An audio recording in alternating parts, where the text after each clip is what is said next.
1 секунд, 1 минут, 1 цаг, 1 өдөр, 1 сар, 1 жил. Memento mori. Огтж суугаад тайван яр. 12 нэвтрүүлэг.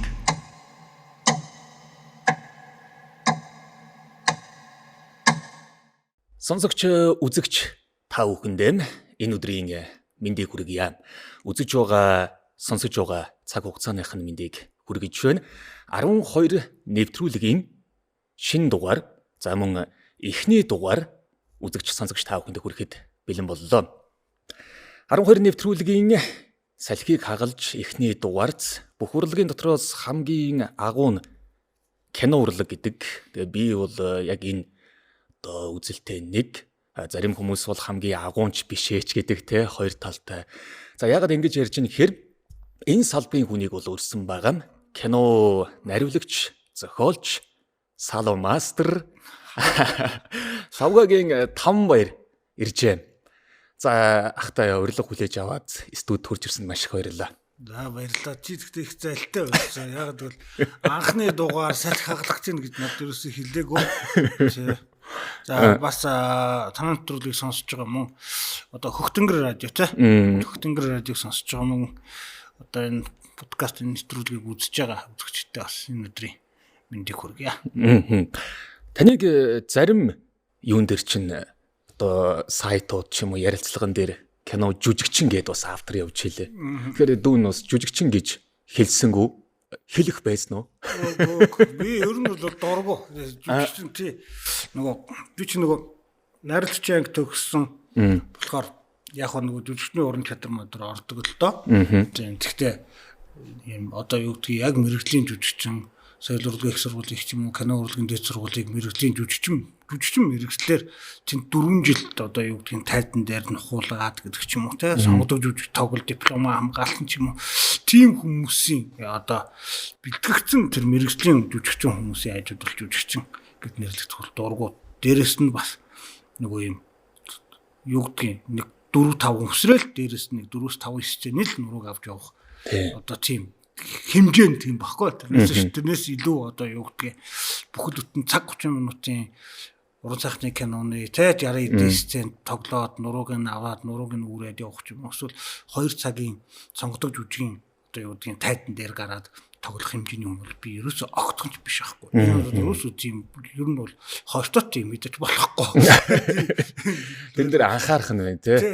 Цаашдаа бас олон л танаас хүмүүс ярилцлага нэдрээ авах бах. Одоогоос 2000 яг уудлаа. Ер нь бол жүжигчин гэдэг мэрэгжил өөрөө надтай хамгийн ойрхон буюу би өдөр болгон л ер нь бол зураг авалтын туршид би жүжигч гэдэг хүмүүстэй илүүтэй харилцаж явж байгаа шүү. Тэгэхээр тэр мэрэгжлийг ер нь бол хүндэлж байгаа хүндэтгэл ахгүй миний хувьд бол та. Тийм амархан ажил бол ерөөсөө биш. Тийм.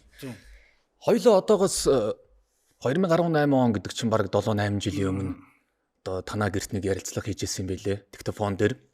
Тэгэхээр 18 оноос хойш бол нэлээд чамгүй хугацаа өнгөрсөн байна. Энэ хугацаанд таны уран бүтээлч бас чамгүй нэмэгдсэн баг. Тэгэхээр ойрын үеийн уран бүтээл яг юун дээр төвлөрч ажиллаж байна те? Энэ богцноос хуваалцаж. Ер нь бол яг 17 оноос хойш өсвөр үеийнхэнтэй 94-гээр залуучууд руу хандсан уран бүтээл рүү илүү их хандлага өгч байна. Тэгээ нэгдүгürt энэ нөгөө юу ч байх. Одоо хүүхдүүд томорж байгаатай холбоотой. Шууд ер нь бол өсвөр насны хүүхдүүдэд анхаарах хэрэгтэй юм байна гэдэг. Хоёрдугаарт нэг үг айгүй их орой руу орсон юм аа.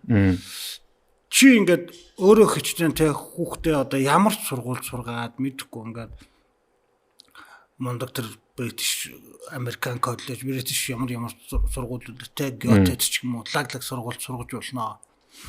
Гэтэл хүүхэд чинь амьдрал дээр гараад одоо юу гэдэг орхигдсон, мартагдсан тий хаавасан тэр уулын мухарт байгаа хүчирхийлэл дунд өссөн, хулгай ажилгий дунд өссөн тийм хүүхдүүдтэй нэг нийгэмд ингээд амьдрын нэг автобусанд сууж явна, нэг завинд сууж явна, нэг машинд сууж явна.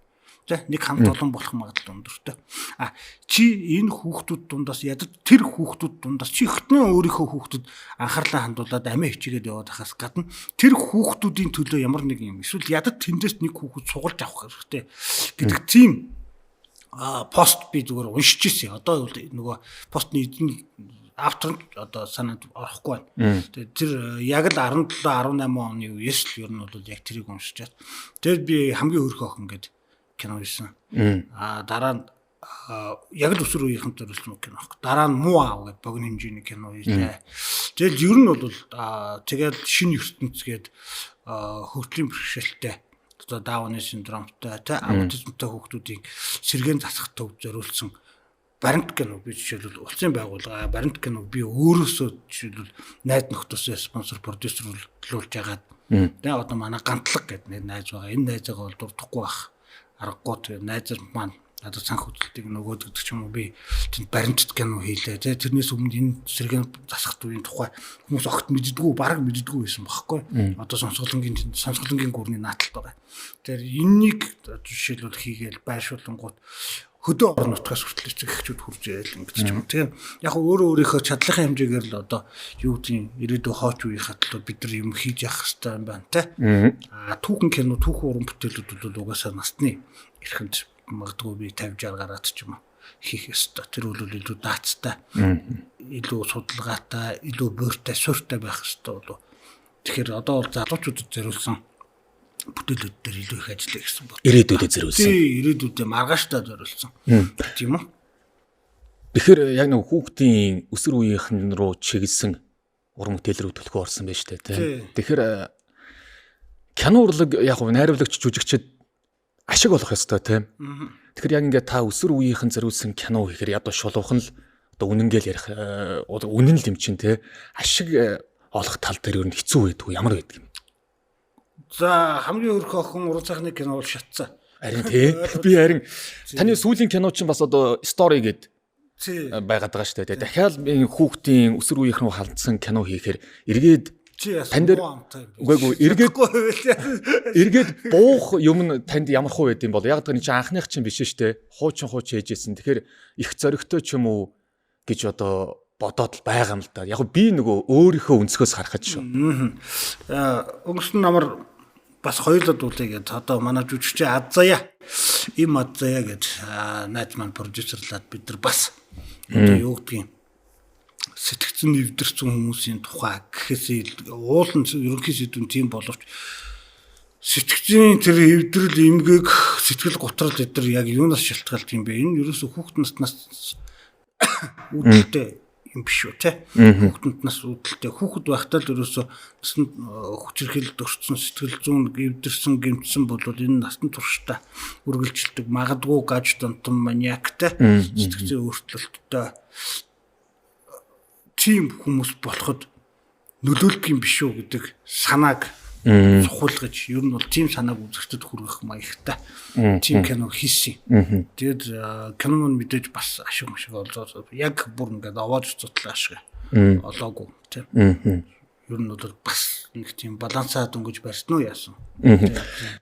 Юу дүүн муу амлаагүй шүү. Зүгээр яг таны яг ингээд сүүлийн үед нэг найруулагч нар чинь нэг юм дээр дагнаад байдаг ш. Зарим нэг нь бол одоо яг хошин тийм ээ энедмийн киногаараа дагнаад ингээд явцсан хүмүүс байна. Тэгэхээр би таныг бол сүүлийн хэдэн жил яг энэ өсвөр үеийнх рүү хандсан ийшээ орж байгаа юм болов эргээд нөгөө нэг хамаг ачаа одоо тань дээр ирж байгаа юм болов гэсэн зүгээр нэг юм бодол бол байлаа. Тий, гэхдээ яг зүгээр кино өөрөө шоу бизнес. Тэгээд нөгөө Андрей Тарковский хэлсэн амар үг өгдөг шүү дээ. Кино хамгийн азгүй урлага. Тэр чигээр мөнгөтэй холбоотой гэдэг. Одоо тэгээд яг нэг ийм юмыг яг тайлбарлаж хэлэхэд хэцүү нэг ийм байт юм аа. Манай уран бүтээлт найзууд ч гэсэн нэг бас нарийн тайлбарлаж хэлэхэд бас ер нь айгүй хэцүү байх гэж бодож байна. Яг ч юм энэ мэрэгжилтэй ингээд дурлаад мэдээд хүний анхдагч хэрэгцээ гэдэг хамгийн чухалтай. Санхүүгийн асуудал, анхдагч хэрэгцээ, хүүхдүүд том болох, гэр бүлээрээ ядаж аялах, зугаалах, ажил амралтын өдөртэй хоошоо уул руу ч юм уу гараад салхинд гарчмаар шүү дээ. Тэгээд яг хөө иймэрхүү проблем асуудлууд зөндөө бий. Гэхдээ энд нэг ийм яваад нөгөө кино урлаг руу ороод за тайлбарч байна уу, балетч байна уу, ер нь ялгаагүй. Ингээд урлаг руу нэгд ороод дурлчулт гэдэг нэг юм гарч чаддаггүй. Зөндөө хүмүүс гардаг л да. Зөндөө хүмүүс гараа явчихдаг, зөндөө хүмүүс гараад мэрэгчлээ үнчээр үлдсэн хүмүүсээсээ илүү яг ингээд амьдралын баталгаа нь гоё болоод анх тус хэрэгцээндээ хангаад гоё болсон хүмүүс байгаа. Зөндөө байдаг л да. Ер нь бол айгүй их олон их дийлэнх. Нөгөө үлдсэн хүмүүс нь мэдээж анх тус хэрэгцээгээ хангахын тулд янз янз юм хийн. Тэгэл яг хөө энд нөгөө тайлбарлаж боломгүй нэг юм байгаад байдаг юм л да. Автчихдаг тий. Тэг яг хөө миний хувьд бол одоо зорилгоо болгочоод ажиллаж байгаа юм юу гэхээр за одоо тэгвэл тий. Одоо тэгвэл хүүхдүүдэд дуртай жанраар нь кино хий тий. Хүүхдүүдийн дуртай жанраар хий. Тэгжиж өгшөө илүү олон хүүхдүүдэд хүрэх юм байна. Гэт одоо хамгийн сүүлд хийж байгаа 5 сарын 30-нд нээлттэй хийх үйл гэсэн бодолтой байна. Одоогор тэгж зорж ажиллаж байгаа. Стори сайхан кино маань. Яг хоррор, баггүй яг хоррор, триллер, тэгээд эмгэнэлт жанрын, трагеди жанрын. Гэхдээ хоррор нь илүү түлхүү. Тийм тэгжиж бас нөгөө хүүхдүүд маань илүү их сонирхож үзэх болов гэсэн бодолтой. Тэгээд цаашдаа тэгэл одоо нөгөө дуртай учраас энэ мэрэгжилтэй өөрөө хайртай. Тэгээ энэ мэрэгчлээс айгүй олон гоё зүйл би өөртөө шингээж авсан юм шиг санагддаг тийм. Миний амьдрал ч гэсэн маш гоё нөлөөнүүд үзүүлсэн. Зөндөө сайхан дурсан чиг надад үлдээсэн.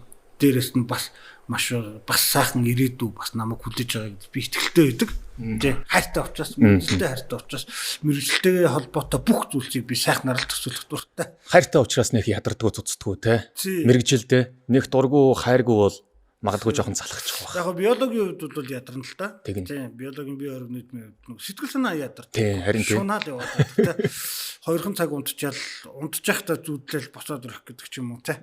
Тэгээд ороод ирэхээр нөгөө энэ ч нөгөө юу байхгүй миний сайн муу найруулагчийн тухай яриа гэхээсээ илүү энэ нөгөө мэрэгжлийн онцлог гэх юм уу те. Үнэхээр л мэрэгжилтэй дуртай бол актер мэрэгжилтэй нэг бүсгүй тэгтээ хувц дизайнерын мэрэгжилтэй бүсгүй нэг кинон дээр ажилласан юм а бид нартай хамт бид нэгдүгээр найруулагч манай Гарам ханд ерөнхий найруулагчаар нь за тэгээд энэ кино маань бас жоохон хойшлогдоод нийлтдээ хийхгүй яваад байгаа. Тэгээд зураачаар нь жишээлбэл манай хин гэдэг ч юм уу манай болор эрдэнэ гэж залуу болов.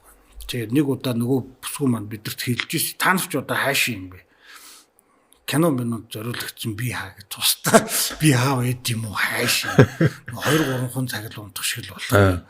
Хоол ундидж байгаа харагдахгүй.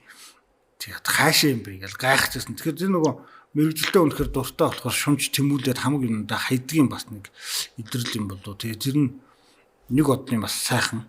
Тэгээд нэг одлын бас хэцүү шүү дээ. Бүх юм хайн тэгээд би ирэхтэн би хааны хувьд ч гэсэн тэгээд бас одоо хэцүүлэлгүүд юм чинь ондгүй яваал нойр дэглэм алдаг хүндэлтэй. Тий одоо тэгээд хайртай болохоор тий хайртай. Таны яг замлаас гэх юм бол одоо сонсогч таныг мэдж байгаа хүмүүс зөндөө мэдгүй байгаа хүмүүс ч бас байгаа бах. Та замлынхаа талаар нэг товч гоё бидний мэдээлэл одоо сонсогч үзэгчдэд мэдээлэл өгч хэдэн онд ямар сургуулийг хэн багшийн удирдлагын доор түрүүн бол хоёулаа нэг хальт цухуулгасан шүү дээ. Кино найруулагчаар төгссөн гэх. 1979 оны 11 сарын 11-нд төрсөн. За Монголын геологийн салбарт маш олон жил ажилласан Мэждийн Лавга гэдэг Эрдэнэтийн уурхайг анх 1973 оноос хойш нээхэд оролцсон Чехийн экспедицтэй хамтарч Монгол талаас оролцсон. Бас Монголын уул уурхай геологийн салбарын зарим хүмүүс бол маш сайн таних Лавга гэдэг хүний ганц хүн. Ирэх юм болоо хүн. Тэгээд мэдгүй аав ээж хоёр бол яг хуу манайх ер нь бол 3 үеийн геологчд. Тэгээд өвөөч бас геологийн салбарт ажиллаж байсан, Монгол Чехийн экспедицид ажиллаж байсан, Монгол Чехийн үйлдвэрт ажиллаж байсан. Аав ээж хоёр хоёулаа геологийн салбарт, ээж бол яг эдийн засгийн топо зураг мөрг гэдэг бүх салбаруудад ажилласан. Аав бол бүр хар уулын хар ажилчин тэ нөхөдөг хар ажилтнаас ахуулаад тэгэл цаашаагаа явсан. Манай өвөө налахын уурхад ажиллаж байсан гэж ч юм. Одоо манай үеэл ах одоо ингээ 3 дахь үе нь болж шүү дээ. Үеийн ах маань бол уулын байжуулах эрдэнэ төлөвлөлт одоо ч уулын байжуулахын инженерээр байна. Манай эмээгийн хамгийн отхон дүү нь одоо манай нах зах ишмэнд геологи ухааны доктор профессор хүн байна гэдэг ч юм ингээ удмаараа геологийнхан. Тэгээд яг аав ээжээр бол дотроо бас л энэ салбараар яваасаа гэж хүсэж байсан баг. Тэгсэн баг. Тий. Тэгээд яг багасаа нөгөө нэг гэрээс гарах их дургу. Тэгээ ер нь бол кино их үздэг. Тэгээд ном унших дуртай. Их бол биш. Ном унших дуртай. Тэгээ олон ном уншсан гэж би өөрийгөө хэлж чадахгүй. Тэгээд имээ их тийм эрхлүүлдэг. Тэтгэврээ буухаар мөнгө өгдөг. Тэрүүгээр нь би айгүй их кино үздэг. Одоо жишээлбэл манай үеийнхэн бол айгүй андахгүй дээ Санкт Петербургийн хуучин Ленин клубын кино театр байдаг жижигхэн ховгороо орчдөг. Тэрэн дээр их сонирхолтой өөр кинонд гаргадаг. Тэнд нөгөө Оросын тэгээд Десенкат бас их гоё сонирхолтой кинонд гаргадаг. 7 хоногт хагасаа өдөр болгон билүү дээ. Тэгээд тэрэн дээр арай өөр өрмөц жанрын кинонууд гаргадаг. Тэгээд би Seven Samurai Mamurag бол орос хэлмэлээр тэнтэл үзчихсэн санагддгийг би. Тэгээ загалмайлт эцгийн ихний анги мангиг чинь би ойлгохгүй мөртлөө Санкт Петербургт үзчихсэн. Тэгээ махын соёлын ордон буюу миний өссөн Махконат 21 дугаар хорол Махконатын дэмжийн махын соёлын ордон бол миний хувьд бол урлаг соёлын одоо их өргөө байлаа. Тэгээд өглөө 10 цагаас ингээл орой 20 цаг хүртэл ингээд нөгөө насан турш зориулсан кино хүртэл гардаг. Тэр болтол ингээл хөөгдөөл тэгээд яг мэдээж оройн үзүрийг л надад үзүүлэхгүй шүү дээ. Хамгийн одоо хүүхэд орж болох хэмжээний хамгийн сүүлийн үзүр хүртэл хөөгдөөл нууцаар ороод цонхмон хоорн ороод туулаачлаад ах нараас суугаад ахаа намайг орчих гээл. Тэгсээд байгаа л тэгэл кинонд дуртай болсон. Тэгэл 8 дугаар ангид байж байгаад нөгөө тэр үуч нөгөө улаан шугамж ихсаагаад 8 даа ороогүй нөхдүүд нь нэг бол 9 даа ороогүй нөхдүүд нь нэг бол ажилчин анги руу шилждэг эсвэл темст ордог байлаа шүү дээ. 95 онд. Тэгээд явуулсан ээж бүр загинж уралсаар гал би бол бүр тогооч болчихъя гэж боддоос. Тий. Хүнтний техникум оронгуудад тогооч болчихъя гэж. Тэгсэн чинь ээж үгүй ээ би одоо ганц хүүхдээ их сургуулийн бараг орлоо. Тэр үед чи одоо их сургууль яг дөнгөж тренд болж эхэлж ирсэн үг баахан хувийн сургуулиудтай байгаа л та. Тэгэл уялах би тэр уялах гэж хэлсэн. Уялах манад их нөлөөлсөн. Тэ чи ямар бэрхшээлтэй болмоор байна. За би чамд нэг юм хэлье гэд. Тэгээд чи ингэж ном унших дуртай, кино үзэх дуртай юм чинь. Тэгээд би ч нөгөө нэг бас юм хүм оролдож бичнэ. Юм бичнэ. Тэгээд ер нь л бол ийм бичиг ном иймэрхүү юунтай их ойрхон юм чинь чи. Киноны юм бол яадаг юм. Тийм санал тавиад. Тэ. Тэгэхээр манайх болохоор бас аюул их тийм урлагийнхантай найзууд байсан шүү. Тухайн үед одоо нөгөө тэр үуч яг 95 он бол одоо яг нөгөө рэп хөгжим ийз дэлгэрж ирсэн рэп бүжиг гэдэг дэлгэрж ирсэн манайх эрдэнттэй тоглолт моголт зохион байгуулж байгуулдаг л байсан юм. Да. Тэгээ надаас 4 ах л та. Тэгээд ах маань харин санал болгоо. Тэгээд би судалж эхлэв. Тэгээд яг тухайн үед үндэсний телевизээр 5 өдөр болгон билүү, бүтэнсэ өдөр болгон билүү. Энэ жижиг бацдаг уу бажгаа их чинь хөтэлдэг киноны нэвтрүүлэг гардаг байсан юм а. Тэгээ айгүй гой кинонд гаргадаг. Тэгээ тэрэн дээр нөгөө Бревхерт гарахгүй хатан зөрөгтэй. Тийм үлийн уус. Тэгээд Мел Гибсны тэрийг би анх одоо нөгөө тийм аимшигтай лаг тулаантай өмшилтэй тэгээд тийм гахалтай супер киног анх удаа үзэж байгаа байхгүй. Тэгээд би ийм мэрэгчлээ болох юм. Би одоо ийм кино хийдэг л хүн болъё. Тэгвэл эн чинь тэгээд найруулагч мэрэгчлээ болох хэвээр. Тэгээд за ямар ч 9 дугаар ангид орох хэвээр байна. Тэгээд 9 дугаар ангида улаан шугамны баг дөнгөж дээр нь миний доор 2 хүүхэд. Тэгээд арай гэж 9 дугаар ангид орсон. Би нөгөө яг уран зохиолын хичээл нийгэм судлал модлынхаа хичээл дээр бол сайн байсан. Үнэхээр сайн байсан. Юун дээр бол нөгөө алдартай нөгөө метод урдынхад ганц дутагдаад байдаг математик физик хим дээр юм байна. Надад нөгөө тэг байсан. Тэгэл гэхдээ бол хулгай хүүхдүүд байгаагүй, сахилахгүй ч хүүхд байгаагүй. Зүгээр л ер нь бол нэг гэрээс гардггүй нэг юм ном унших дуртай. Кино үзэх дуртай. Кино үзэх дуртай. Тийм л хөвгтөс юм бичээ суух дуртай. Баримтын шавраар тоглоом хийх дуртай. Тийм л хөвгтөс. Тэгэл яг хуу тэгээд 10 дугаар анги төгсөхдөө би 10 дугаар анги төгсөхдөө бас их жаахан таарахын төгсөөд оноо моноо өдр дутаад тэгээд 1 жил өнжөөд 1 жил би янз янзын юмнууд хийж явсан юм уу? Готл хүртэл тослоос тэгэнгүүтээ одоо энэ үндэсний радиогийн бомбөрцөг студ гэж байсан. Бомбөрцөг студ тод мэдээ гэдэг сонин гаргахад нь би тод мэдээ гэдэг сонингийн гудамжинд зардаг мардаг гэдэг ч юм уу. Одоо энэ үндэсний радиогийн сугарын даваад орж гэдэг хүнийг би анх тэгж харж илаа. Тэр хүн бол одоо намайг танихгүй байх л та. Би бол тэр хүнийг бол аягүй сайн сандгийн нэг өдөржингөө оройжонгоо тэнд нэвтрүүлэг хэрхэн бичих гэдэг ч юм уу. Иймнүүдийг нь харж ирсэн учраас тэгэж явсаар гал соёл урлагийн сургуулийн жүжигчний ангид орно гэсэн мөрөөдөл байхгүй болоод тэгээд харин ашгүй тэр жил нь харцаг кино урлагийн дээд сургууль 2 салаад кино урлагийн дээд сургууль гэдэг сургууль үүсгэн байгуулагдаад Монгол кино үйлдвэрийн дэрэгдэх. Тэгэхээр тал нь баг улсын статустай энэ төр гэдэг. Тэгэхээр найрлагчийн ангид шалгалт өгч ороод тэгээд Монгол Улсын төрийн сойрхолт урлагийн гүйцэтгэлтэн Бадрахын сүмхүү гэдэг хүний уралд отхон шавна гэж явна. Манай ангийнхан. Тэгээд бидний төгсгөнийхаа дараа 1 жил хэрэгтэй байжгаад өөд болсон юм багш маань. Тийм Бадрахын сүмхүү гэдэг хүний. За одоо хүмүүс хань моторын дуу дайсан зэргүүдээ сонсцгоо. Гой хонгод тулсан уран сайхны киногаар нь бол надаас дээшиг үеийн үзэгчд бол илүү сайн мэддэг баг. Энэ хүний уралд 4 жил суралцаац тэгээд төгссөн доо. За би тэгээд нэг айхтар түүхэн хүн шиг амар удаан юм байлаа. Та ч өөрөө зохиолч тийм ээ. За ер нь бол сонирхон. Тий сонирхон. Тэгэхээр таны хувьд яг уу нэг ийм зохиолоос унсан зохиолоос ч юм уу сэдвлээд кино хийчихсэндаа эсвэл хин нэг нь хийчихээсэ гэсэн тийм зохиол байдгүй таарч яв. Батэн Ямагван бид гурав гэдэг роман бидэг. Тэгээд энэ романы талаар хүмүүс аягүй сайн ер нь бол баг мэддгүй юм байлээ. Чи ямар цуврал өдөө нэг 108 цуврал бол биш шүү. Шилдэг зохиолын 108 цуврал дээр бол ороогүй. 108 ботд ороогүй. Ямар цуврал өдөө нэг цуврал дээр орсон байсан. Хүмүүс нөгөө Батэн Ямагваг 17-х нар нь мэдээд байдаг.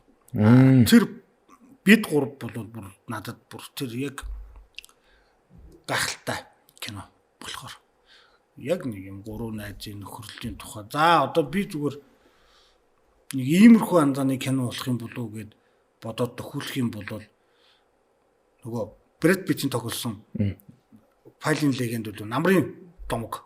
Тэ Палин легенд юу англи нэрийг нь одоо сайн санахгүй. Манайхан ч бат эрдэргийн дөөлмөлчүүд үгүй. Брэд Питт, Антони Хопкинс гэсэн кино шүү дээ. Тийм анзааны одоо нөхөрлөлийн дуйл, нөхөрлөлийн домог, туйл гэх юм уу. Айгуу гоё кино, айгуу сайн кино болохоор маш гоё зохиол. Нөхөрлөлийн дуйл гэсэн чинь нөгөө Оросын бүүмэр санаад орж шүү дээ. Танаас бүүмэр рүү бариад үгүй асуувал юу гэх вэ? Бүүмэр те. Энэ хоёр киноны ерөнхийдөө үзэл санаа нь адилхан байхгүй. Нөхөрлөлийн гэхээс илүүтэй эн чинь ийм байхгүй. Нөгөө орд найруулагч нарын чимхэлт байхгүй. Ямар нийгэм байж байгаад тэр нийгэм байхгүй болсны дараа ямар олон залуучууд тэр хоёр нийгмийн золиос болж дараагийн нийгэм рүүгөө шилжих замдаа хилмигдэж алдаж онж баг хилмигдсэн байхгүй. Ямар ч буруугүй мөртлөө тэр хоёр нийгмийн золиос болж байгаа залуучуудын тухай кино байхгүй. Тэгэхээр бүүмэр нь илүү сайн. Бүүмэр нь илүү яагаад тэр нөгөө найруулагч Петр Буслов яагаад бүүмрийн хажуугаар BMW-тэй 4 залуугийн хажуугаар нь дандаа Оросын сүрцэн гот тосоход ямар ч амьдрал ахуу байхгүй болсон ирээдүй байхгүй. Амиггүй. Тий, амиггүй тийм хот. Яг зөв. Амиггүй тий. Чернобылийн Припят хот шиг хотуудыг гаргаад байгаа юм байна тий. Чи нөгөө найруулагчийн шийдэл төрсөлчин явж штэ. Сүрцэн хот биш штэ. Сүрцэн улс штэ. Тэгэхээр тэр хотод сүрцэн тэр хотод амьдарч байгаа хүмүүс ямар ч тийм гэрэлгээгүй тэр залуучуудын тухай, ирээдүйг залуучуудын тухай кино байхгүй юу? Ер нь бол баригад бол арай ондоо. Тийм. Чи яг нөгөө нэг миний буруу эргэлтрүүлэлт өгөх гээд байх шиг тий. За энийг хойшоо яа. Тавгах юу яаж? Наа чихвчний уяан микрофон руу тэгэлдээд наадхаа тэгээд тий гаргачих. Тэгэхгүй бол тэгээ микрофоноо жоохон татчих тий. Өөрлөгөө юу? Тэгээ өөрлөгөө жоохон татчих. За ерөнхийдөө нэвтрүүлэг маань дотроо нэг 3 хэсгээс бүрдэж байгаа юм. Хоёулаа сайн нэг трейлер гэдэг шиг тийм промошнгоо тавьчлаа. Тэгээ 12 гээд нэвтрүүлэг би танд 24 асуулт бэлдсэн. Тэгэхээр 12-ыг нь та нэг ясандаа өөр асуултаа суулгах юм. Энд надад одоо ийм хүзэр карт байна. Тэгэхээр 24 асуултаас 12-ыг нь суулж хариулах. Энэ бол зөвхөн миний бэлдсэн биш. Лавгагийн 5 баяр орно гэж би ойр тойрны болон зарим нэгэн таныг мэдэхгүй хүмүүсээс мэдхгүйд нь бол кино нариулагч зохиолч мэддгээс нь бас асуусан. Тэгэхээр зөвхөн миний 24 асуулт биш. Нэр бүхий хүмүүсийн бас асуултууд энэ 24-т орсон. Тэгэхээр энэний хоёулаа 12-т нь хариулах юм. Тэгэхээр хоёулаа одоо нэг 10 жилд хуучин нэг билет суугалдаг байсан да. Билет сууглаад тэгэл нэг хариулдаг байсан шиг хоёулаа энэ чинээс нэгээр нь 12 асуулт суулгах юм. Да энэ чинээс өөрөө авж яагаад нэгээр нь суулчих. Тэгэхээр чинь бол хамгийн нарийнхан ингэж тавьж байгаа суулсан ч болно одоо яасан ч цуглахад бол хамгийн нарийнхан хамгийн богинохныг нь авах хэрэгтэй. Наа ч бол нэгэн чиг. Тэр чинь нөгөө айгүй тийм богинохон товчхон асуулт таардаг аахгүй. За харуулах юм уу? Та өөрөө л аваад таарч. За 11 гэж байна. За 11. За байж байгаа. Хоёулаа асуултанд хариулчаад. За. Окей. Янз бүрийн асуулт хүмүүсийн сонгосон асуулт. Сонгосон байна. Миний бэлдсэн нь байна. Таныг хөдөлгөөл явах. Тийм, мэдхгүй хүмүүсийн бас тавьсан асуултууд ч байгаа. Тэгээд яг кино урлагтай таны салбартай холбоотой ч асуулт байна. Огт холбоогүй ч асуулт байна. Гэтэ бас нэг хүнээс нэг асууж болохоор л асуултууд байгаа л та. За 11. Амар амгалан гэдгийг тодорхойлооч гэж. Амар амгалан гэдэг бол гэр бүл.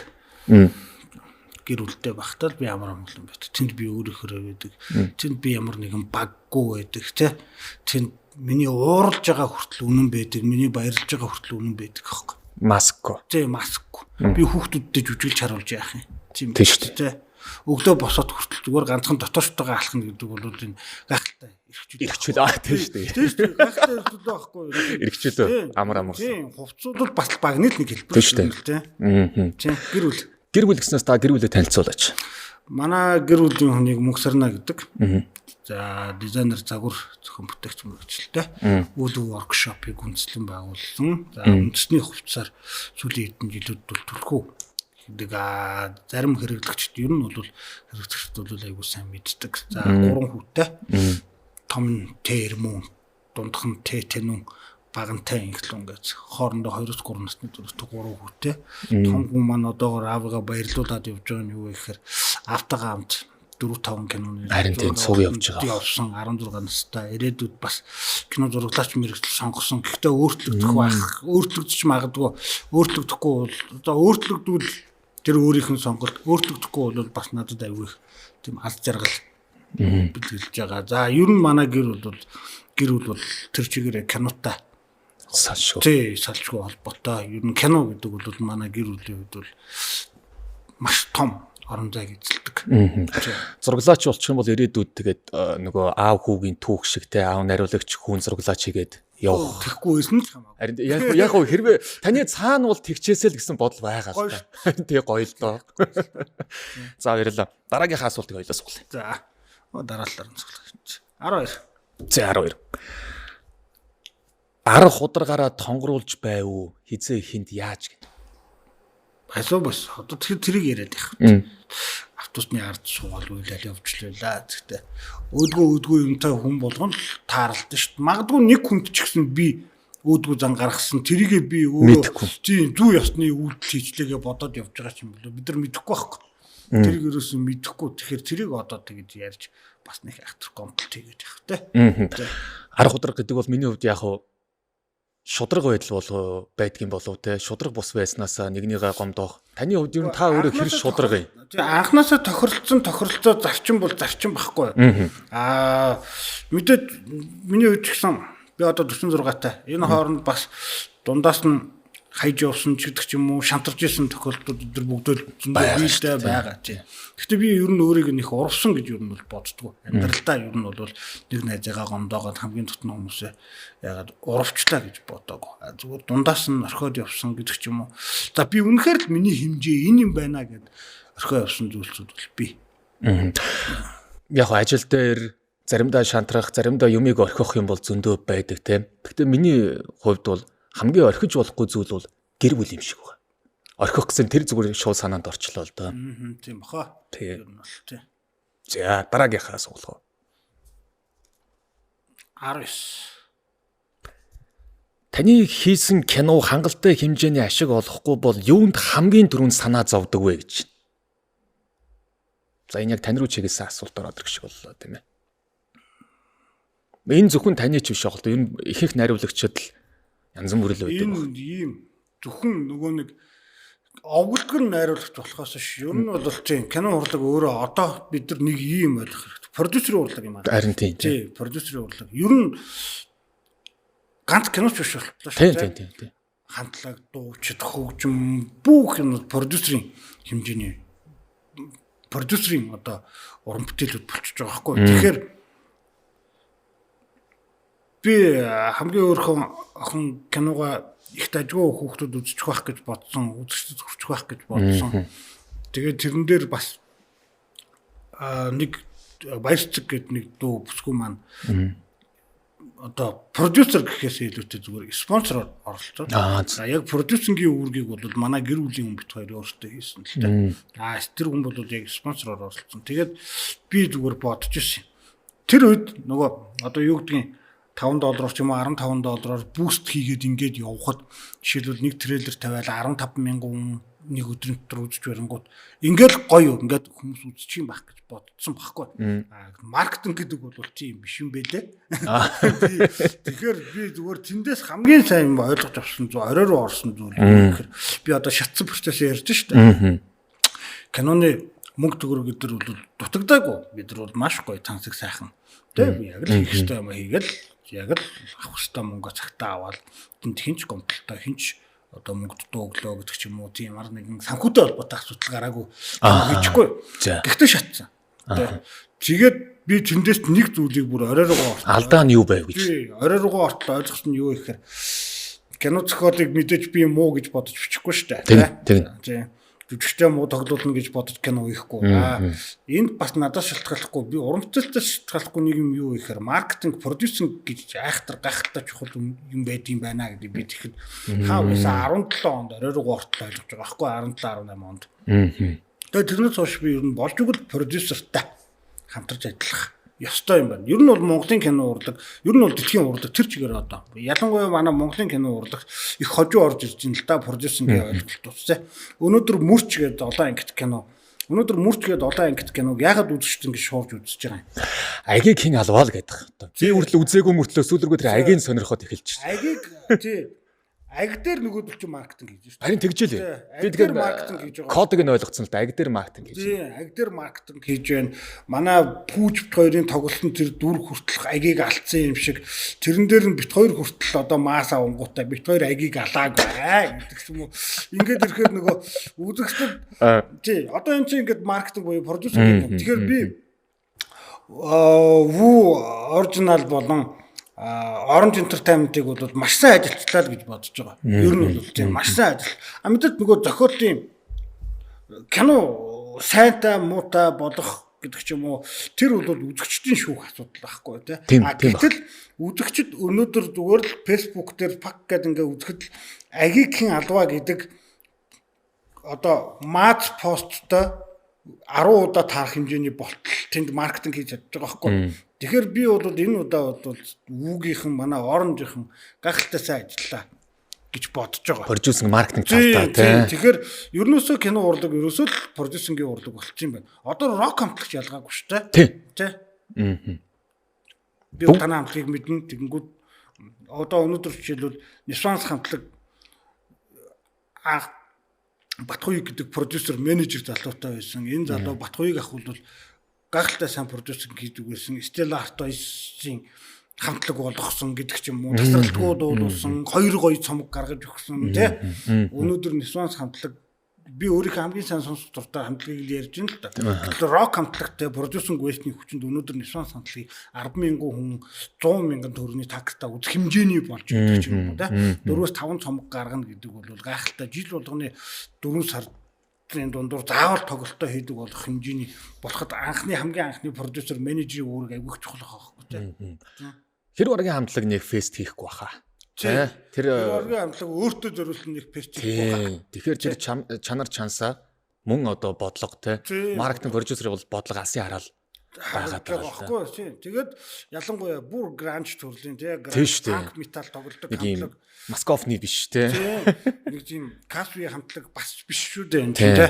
Тэгээд одоо жишээлбэл анхных нь сонсогчд нь бүр ингээд 45-50 руу гараа явцсан надаас ахуулаад те 95 6 онд анх сонсч ирсэн хүмүүс нь гэхтэл би байх жишээ нэ гэдэг ч юм уу. Тэгэнгүүт одоо дөнгөж 18 та 19 та хүүхдүүд 16 та 17 та хүүхдүүд Нисвансыг одоо дөнгөж шинээр сонсч эхэлж байна гэдэг ч юм. Энэ чинь тэгэхээр анханасаа тавьсан тэр продюсер тэгээ Батхуйг гэдэг хүний менежер Батхуйг гэдэг хүний гавьяан болов гэж би боддог. Тэгээ сонсож байгаа бол хуйгаахаа дүүн чамайг таныг одоо мартаагүй байгаа шүү. Ягаад гэвэл намайг дандаа үнгүй оруулдаг гэсэн. Тоглоно. За дараагийнхаа суглаа байл. За 22.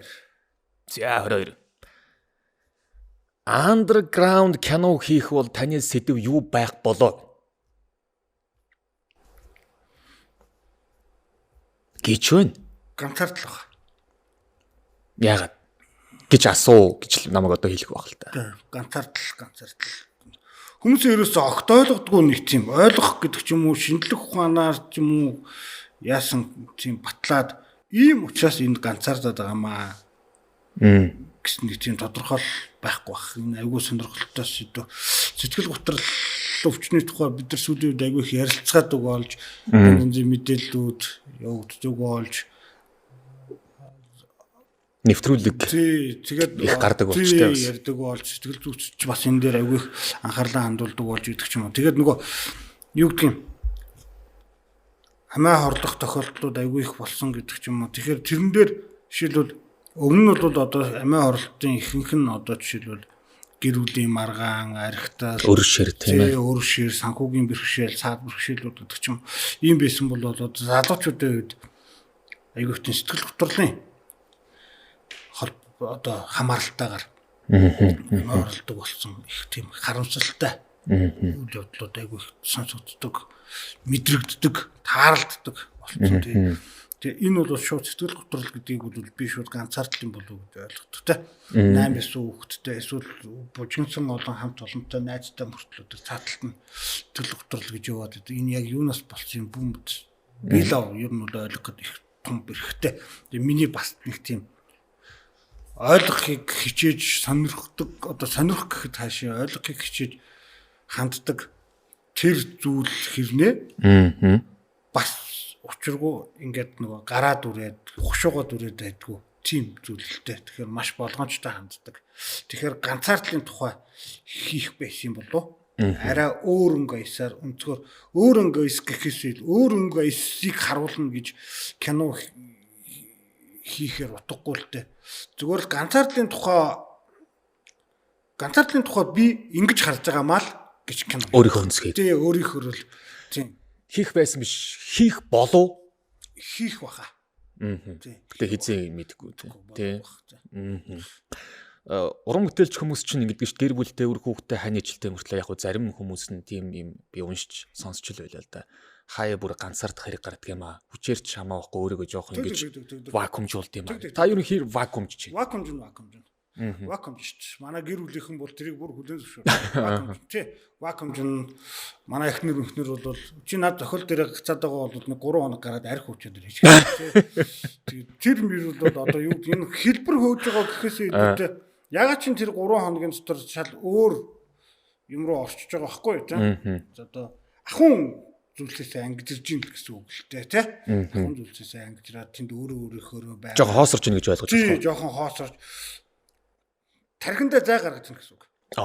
Гой тодорхойл. Тий. Өөр өөр зүйлсийг тархин дотор бас хийхин тулд зай гаргаж өгч байна. Гэсэн үг баг тэ. Автобусны мөнгөнд зориулагдсан зайг жоохон хошоод байж гараа 3 хоногийн дараа чиний тухай дахиад эргээ бодно. За яа байж. Одоо чи хүрээ дэр. Тэгээд өөр юм толгоороо хий. Тэгэхээр ганцаарддаг. Зориуд ганцаардна. Нэг мэдхэд л ганцаардсан байна. Гэхдээ би ер нь өөрийг их тийм гайг олонтойгоо хүн болов гэж боддоо шүү дээ. За 5 дахь. Ох энэ чинь бас их тоо олон тоо шүү 24 өгдөг. Хоёул 12-т нь л хариулах юм. Заашгүй. За яагаад ашиг өгч вэ? За нэг. Энэ чи хэцүү юм байна. Нэг юм үү. За энэ жоохон яг л нөгөө ганцаардалтай холбоотой асуулт бас таарчих. Хамгийн сүүлд хизээ хагцал үдсэн бэ? Тэр хагцал танд ямар бодол үлдээв вэ? За түрүүн хоёулыг чинь гадаа ярьсан л юм болчлоо доо тий. Тэ гадаа болсон үйл явдлууд боллоо. Тэгээ бүр одоо ойр дотны хамгийн ойр дотны хүн гэвэл 23 оны нөгөө өвөл 12 сарын 20-нд аавгаа алдсан. Тэрний өмнө бол 20 онд би ээжигээ алдчихсан. Тэгээд ээжигээ алдахад би бол аимшигтай шоконд орсон. Тэгээд санаанд оронгүй юм болоод аимшигтай шоконд орж тэр шокноос гарах гэдэг үгүй удаа ер нь дил хэрэгтэй болсон баг. Аавыгаа алдахад би асар их тийм сэтгэл зүйн бэлтгэлтэй болтныгоо ойлгосон. Тэ маш тайвнаар хүлээж авсан. Тэгээд би бас аавыгаа гайхалтай ухаалаг хүн байж дээ гэж бодсон юу гэхээр аав маань намайг бэлдээд байсан юм бэл. Тэ ер нь бол бэлдээл нөгөө аавдтай бас их тийм юу хүмүүшэлтэй нэг учиргүй олон толгойг яриад ахаар хүн биш. Тэгээд ер нь бол уян зөвлөн хүн л дээ. Тэгээд ер нь одоо ингээд явчих шүү аав нь тэ яваад өгнө шүү. Тийм миний хүү бэлтгэлтэй агараа энэ бол угаасаа жам юм чинь гэдэг. Тийм учраас өшөө илүү тийм бэлтгэлтэй байсан юм болов. Гэхдээ хагцал найзууд ярьдаг л да аавыгаа алдсны дараа аавгүй болтны дараа чи яг өөрөө жинхэнэ аав болдго юм байлээ гэх. Тэр яг үнэн үгүй гэдгийг л би ойлгосон. Одоо л би яг эцэг хүн. Тэрнээс өмнө би зүгээр хүүхэдтэй хүн байсан бохоггүй. Тэ хүүхэдтэй л хүн. Над дээр 3 хүүхэд овглогддог л нэгтгэхэд байсан бол одоо би аавыг байхгүй болтон дараа энэ бүх зүйлсийг аягүй их боддоо шүү дээ. Ер нь бол тэ аав надад ингээд юу гэдэг зөндөх проблемууд ингээд тохиолдно л да хүний амьдрал юм чинь тэ. Тех тусам ингээд шантрах үе шантран заримдаа энэ мөтөстэй алдсаж байгаа гарна гэж зүтгэх зөрүүдлэх муудлах үеч гарна гэдэг ч юм. Тэгэд аав бодвол тэ 85 наслсан хүнд тэгэхээр бүр миний одоо үдснээс илүү аимшигтай туулсан байж магадгүй юм баггүй юу. Жишээлбэл хамгийн ойрон жишээ гэтэл 1990-ад оны үеийн зах зээлийн нөгөө нэг аимшигтай картын бараанд 2 удаа картын бараанд шилжсэн гэдэг ч юм уу. Тэгээд юу гэдгийг аав өөрөө жоохон бахта ээж аав хоёроо 2 жилийн хооронд алдаал тэгэл ийш тийшээгээ өргүүлээл гэр бүлийн ах トゥ гурав салах малхаас ахуулаад ингээл нөгөө аав тохиолцсон тийм проблемууд миний үдж байгаа энэ зарим зүйлсийн хайжууд бол аимшигтай өндөр байгаа байхгүй тий. Тэнгүүд тэр бидрийг бодонгуудаа за аав туулаад гарсан амьдралыг тууландаа л гэж боддоо шүү дээ. Тий. Аав маань туулж болсон юм чинь би бас туулах хэрэгтэй л гэж боддоо шүү дээ. Тий. Яг нөгөө би л өөрөө зарим нэг зүйл бол асуудал бол зүгээр л амьдрал хорвогийн жамаар ингээд болоод ингээд өнгөрөөл болчих асуудлыг заримыг нь би хитрхийх өөрөө өндөр аваад идэг гэж магадгүй байхгүй тий. Би яагаад одоо жишээлбэл ийм байгаа юм хүмүүс ийм байхад би яагаад ийм байгаа юм гэдэг ч юм нэг иймэрхүү юмнууд явагддаг байх. Гэхдээ л одоо юу гэдэг яг аав явсны дараа л би айгүй их зүйлийг зүгээр бодож эргэцүүл ухаан суусан гэж би өөрөө хэлж чадахгүй. Эргэцүүлэх асар их зүйлийг эргэцүүлэх боломжийг олгосон гэх юм. Боломж олгосон гэхээр арай муухай сонсогдох юм шиг байна. Асар олон зүйлийг эргэцүүлэх ёстой байдгийн шүү гэдгийг ойлгуулсан баг. Дүн ч гэсэн ялгаа байхгүй. Би одоо жишээ нь энэ бол хорвоогийн жам. Тэгээ хизээ нэгэн цагт нөгөө жамаа дагаад миний ээж одоо үгүй болоход би яах болоо гэж бодохын төдийд л нулимс гарчих гээд байдаг байхгүй. Тэгээ асар их тийм өнчин үлдчих юм шиг санагдаад. Тэр чинь хүн төсөөлдөг угаасаа төсөөлдөг. Тэгтээ төсөөлж явах ёстой юм ч гэнэ үү заримдаа. Тийм. Тэгтээ бэлтгэлтэй авах хэрэгтэй ч гэдэг. Харин тийм. Тэгтээ яг тулахаар бол тэр төсөөлнөс чинь бүр хамаагүй илүү юм билээ. Тэгэл баг. Хамаагүй амар юм билээ. Бидний нөгөө бодсноос амар гэдэг шиг Тийм, юм. бодсноос амар. Тэр төсөөлөх гэхээсээ илүүтэй тэн сэтгэл зүйн бэлтгэлтэй авах хэрэгтэй болов. Гэхдээ яг тулаад ирэхээр юун тэр төсөөл юун тэр кино минь өөрөө би ч одоо ингээл өхөл ахлын тухайн мухаа зохиол бичнэ шүү дээ ингээл тий. Тэгээд ирэхээр юу миний тэр нөгөө бичиж төсөөлж бичснээс амар юм бил. Аим шигтэй бил. Тий. Зүгээр хэлхий аргагүй. Тэр нэг туулаа гарсан хүмүүс л ойлгох байх л та тий. Туулаа гарсан хүмүүс л ойлгох. За 6 дахь асуултаа хоёлаа. Айгу нюанстай асуултууд яваад байгаа шүү. Тийм байна. Гоё сонирхолтой асуултууд байна. 10. Сургамж ухаарал авсан үйл явдлаасаа хуваалцаач гэвэл за энэ санийхтай л бас тий давхцчлаа да. Тий. Санийхтай давхцчлаа. Тэгээд тэгвэл хоёулын энэ асуултыг тий надад айгүй их тийм оройроо орсон үйл явдлууд бол одоо аав хэрэг л. За тэгвэл хоёулаа дараагийнхаа асуултыг 7 дахь нь тийм ээ хоёулаа гэж. Тий одоо ингээд 7 дахь. За 9. За муухай тийм онцгой дурсамжуудынхаа нэгнээс гиндэ. Тэгтээ яг бас л нөгөө эргээгээд нэг зүйл ойлгож авсан гэдэг талаас нь л асуусан байна. За түрүү нэг асуулттай бараг адилхан болох гээд байна доо. Одоо болоод өнгөрсөн юмны талаар гомдол тэгээд ах те. Гомдол гэснээс танд тэгээд ингээ бодогдоод яваад нэг чинь гомдоод байна. Харин тийм л хайж чадахгүй байна гэсэн үг л дээ. Сөргүүлээ л да танд хин нэгэн хизээ нэгэн цагт тавка ахаа ч юм уу хөшөө мэдөө би чамдаг амар гомдож ирсэн штэ гэж сонсч ирсэн үү? Сонсч ирсэн. Гэхдээ одоо яг тулгамдаа санахгүй байна. Би ч ихтэлстэй амар гомдож ирсэн чамд гэдэг үг сонсч ирсэн. Гэхдээ өөрөө сандгүй те. Тий, өөрөө яг тухайн үед тэгээд нөгөө уучлаарай ах шүү. Надад тийм болчих юм аа гэл. Тий. Хүн ер нь бол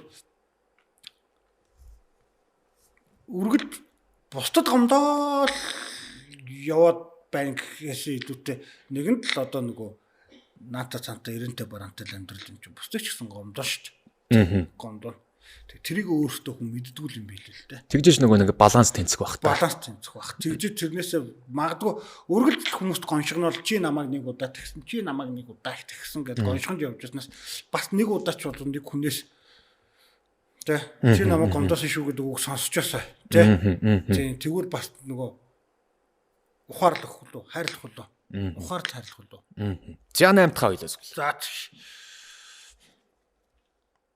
7 за 7 10 дотроо эргэлдэж ш хоёлаа тийм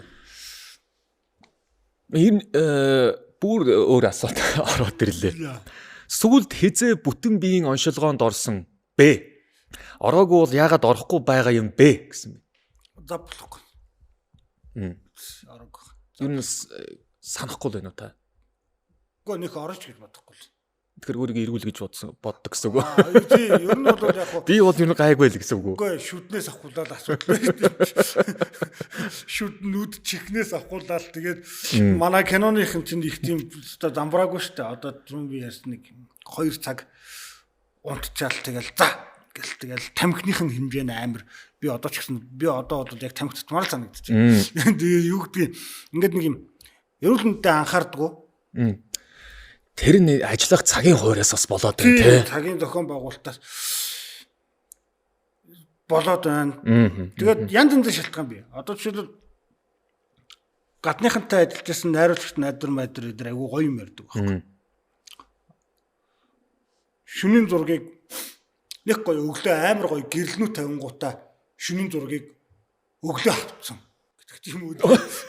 Эсвэл өглөөнөөс хойш бэлдэж үлдэж байгаад орой болонгууд дэг гэдэг амар гоё том гэрлэнүүд гасаад тэгээд шүн болцоо хойно өгдөөний зураг авчихсан шүү дээ. Гэт ингээд нэг юм гоё юм сонсоод байгаа байхгүй. А манайхны хувьд бол шүний зургийг тэгээд шүний тэг 2 цагаас гоё ингээд од бүгдээрээ гарцсан байвал найрлагчаа яг тэр тэнгэрт лавмаар байна. Тэнгүүд шүний 2 цаг хүртэл өөр зураг авчих нь шүү дээ. Тэгээ нөө тэрүүний тэр дизайнер хүүхэн чинь гайхсан гэдэг чинь наадах чинь гайхаж байгаа л да тий. Тэгэл гэмтхэн шүний 2 цагаас хүн үлдэнэ үсттэй. Тэгэн штэ. Тэгэл цосны халиурсан цовын ч гэдэг ч юм уу сивгээс нэг хуушаар халаалгаад аваад ирэхэд хүний ядагдлаад ходоодноос ахуулаад ямар дойлог байх вэ? Тэгээд өвөл шин зураг мураг авч байхад жишээлбэл ямар ч одоо цааны годон гутал байсан ч гэсэн хүний хөлжинд нь тэгэл дотроосоо дулаацах гээл 50 г татах матхаас авахулаад нөгөө амьдралын буруу хэм маягууд байна л да. Тэрнээс шалтгаалаад бүтэн биений үзэгт орно. Тийм. Тэгээд хүн нөгөө ялангуяа эцэг их хүн ч юм уу өөрийнхөө эрүүл мэндэд их анхаарч иж өөртөө хайртай байж иж тэр чинь өөртөө хайртай байгаа чинь гэр бүлдээ хайртай гэсэн үг шүү гэдэг юм лээ. Өөртөө хайргүй байх юм бол тэгээд нэг л өдөр мянга нөгөө би гэр бүлдээ хайртай, аав та нартай хайртай, хань чамдаа хайртай шүү гэж хэлээд хэлцээр байгаа л тэгээд ягаад ч үрт хаяад явчихна гэсэн. Ер нь бол хайр гүнлж. Тийм. Тэгэхээр бүтэн биеийн үзлэгт ороороо хаа. Дүүн одоо хувьдаа гэж. За 9-дгөөс суулгах. Хамгийн түрүү сэтгцээ үзүүлээ. Ер нь бол би хүмүүсийг хэлж байгаа. Гэхдээ наа сэтгцтэй чи судалгаа байсан шүү дээ. Бүтэн биений үзлэгт орохдоо хамгийн түрүүнд эхлээд сэтгцээ үзүүлээ. Сэтгцэн эрүүл байвал яагаад би бүтэн биений үзлэгт орох ёстой вэ гэдгийг ойлгоно. Тэгэхээр ер нь бол дөрөв хүний нэгэн сэтгцийн асуудалтай гэж байгаа бид нар мөн түрүү сэтгцээ үзүүлэх ёстой. Сүүлд бол бүр огт сэтгцийн асуудалгүй хүн байхгүй ч гэсэн судалгаа байсан шүү. За 9 рүүгээ орё доо хоёлаа. Энэ юу юм бэ лээ? Удаан дөрвөлжин зохиолыг би золж жаргал гэж золзъя гэдэг. Та тэрэн тэр ерөнхий билүү туслахаар орлоо. Би нөгөө нэгдүгээр найруулагч тэгээд кино зохиол хөгжүүлэлт кино зохиол хамтран бичсэн. Улаан дөрвөлжин ер нь эвгүй кино тий. Тэгээд улаан дөрвөлжинг би яаж яхад мэдээж юм тодорхой хэмжээний судалгаанд хийн өөрсдийнхөө хэмжээнд уншина гэдэг ч юм уу. Сэтгцэн эмгэгийн талаар бол ангахын ойднууд зориулсан номоос өөр нэг тийм сонирхолтой одоо тийм номнууд байдгүй юм байлээ л дээ. Хялбарчилсан тийм номнууд. Яг хуу ер нь бол сэтгцийн 800 орчим эмгэг байдаг юм байна. Төөх. Тэгээд одоо юу гэдгийг нохоноос айх хүртэл манайхан травмал гэдэг юм л да. Нохоноос айх айдас эмгэг гэж явчихдаг тий. Шатаар уруудах, өндөрт гарах, алцыг харагчд суух гэдэг ч юм уу юм альва зүйлсээс айх айдас гэдэг ч юм. Ингээ 800 орчим юм эмгэг өвчний хэлбэр шинжүүд байдаг юм. Утсаар ярьж чаддгүй хүмүүс байдаг юм билээ. Утсан дуурхаар л тав гэдэг. Энэ өөрөө сэтгцэн эмгэгтэй холбоотой байхгүй та. Тийм юм билээ шүү. Тийм билээ. За тэгээ сэтгцэн үзүүлээ та бас хаан бүгдээрээ. Тийм одоо үзүүлсэн дээрээ үзүүлсэн. За 9-т нь эрүүл ухаантай гэж эрүүл амьдрах баха. Тэгнэ. За 14. За 14. Таны харан Монголын underrated жүжигчин хинбэ гэж дутуу үнэлэгдсэн.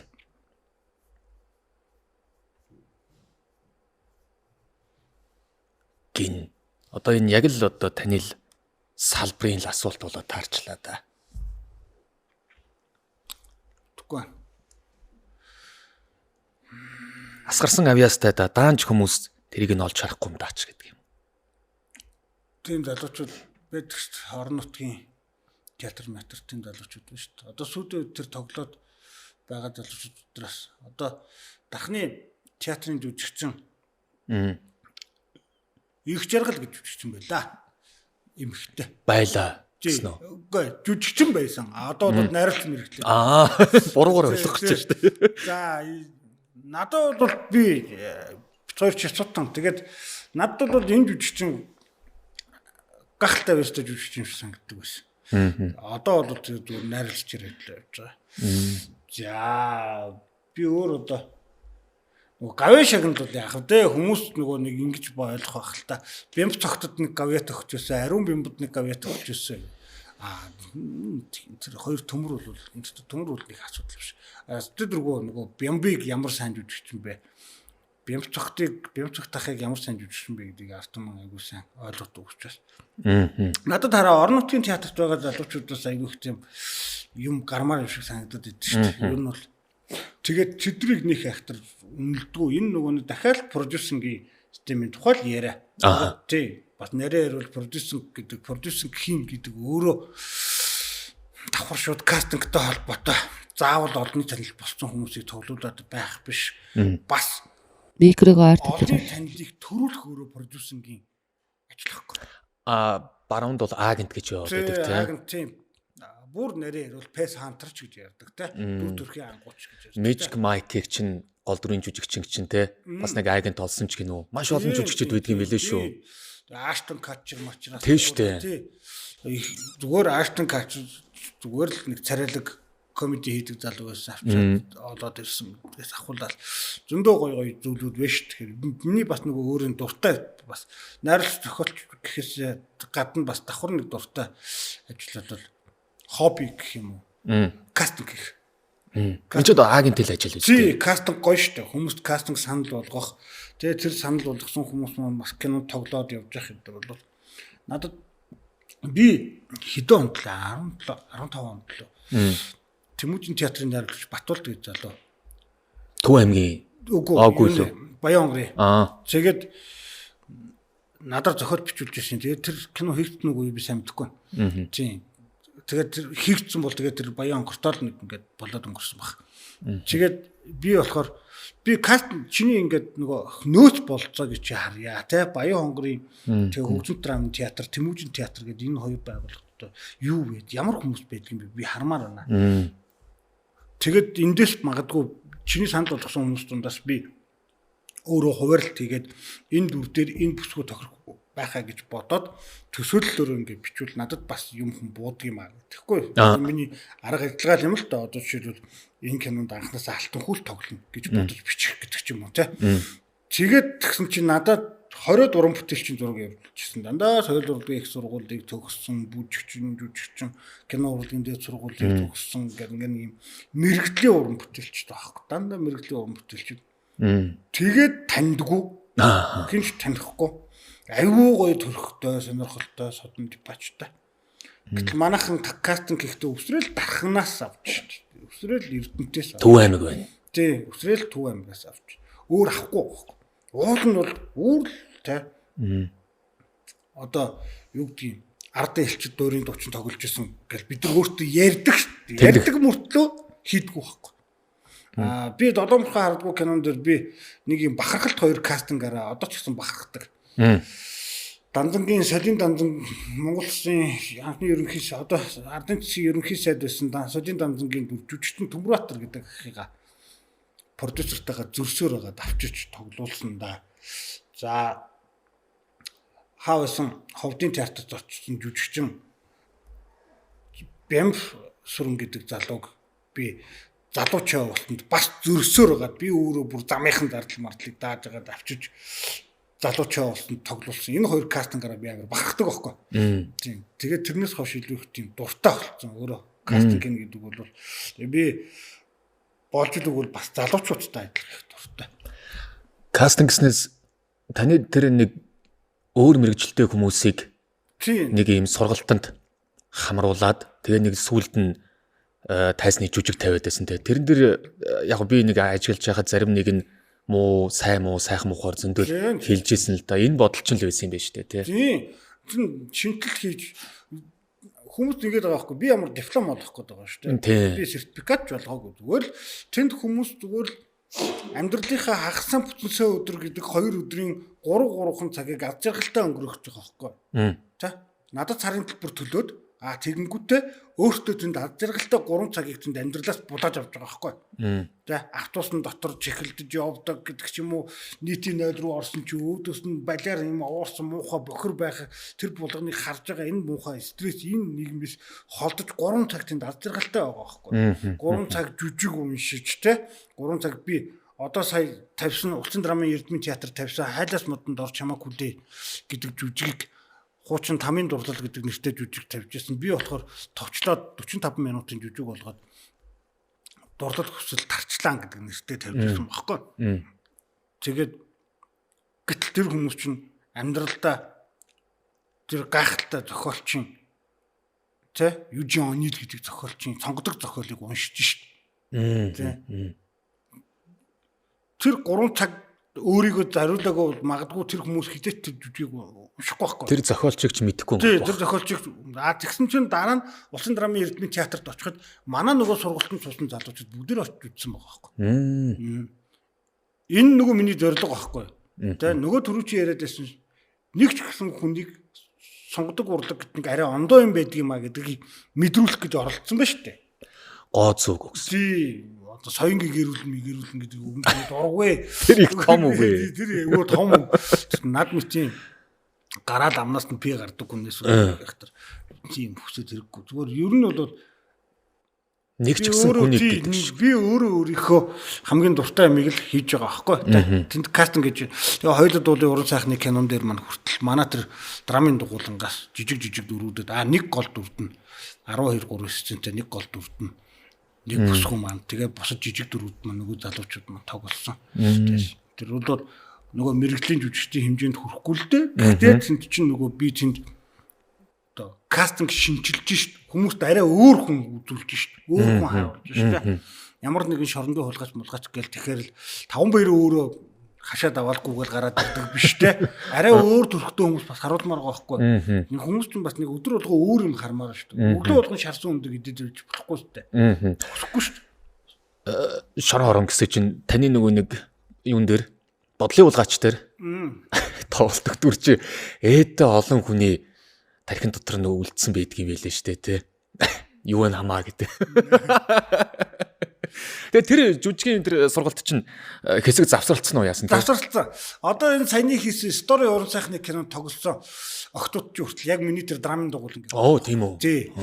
Ихэнх нь тэгээд өөрөө бас өмнө бас ажиллаж исэн дандаа драмын дугуйланд хамрагдж исэн өмнө бас ажиллаж исэн хүүхдүүдээ авчираад ингээд холиод 10 хүүхэдтэй юм гол дүрүүдтэй. Дотроо баг 2 бүлэг болохоор ийм кино байхгүй.